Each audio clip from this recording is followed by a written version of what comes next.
À Olembe, c'est le calme après la tempête de mercredi, au cours de laquelle les transporteurs de sable ont sorti les muscles pour crier leur ras-le-bol. Une séance de travail entre le gouverneur de la région du centre et les porte-paroles des acteurs de la filière a permis d'apaiser les tensions et de tirer certaines choses au clair. On ne paiera plus jusqu'à nouvel ordre. C'est la loi des finances.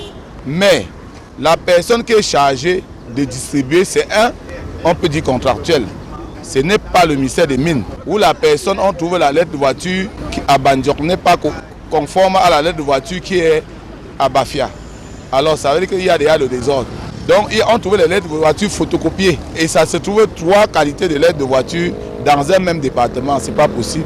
Donc lui-même, le gouverneur a compris qu'il y avait un faux. Naziri Paul Béa a fait œuvre utile en suspendant jusqu'à nouvel ordre la lettre de voiture sécurisée exigée aux transporteurs des agrégats. Mais ce dernier pense qu'il est temps de mettre de l'ordre dans ce qui s'apparente à une vache à lait où tous les vautours viennent se servir. Imaginez-vous, vous payez 1 tonne de gravier, on vous demande de payer 5 000. On n'a jamais dévoilé les contours de la lettre de voiture.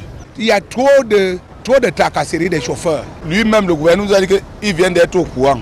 Il y a 3 paysages de Bandiok à Yaoundé qui ne sont même pas fonctionnels.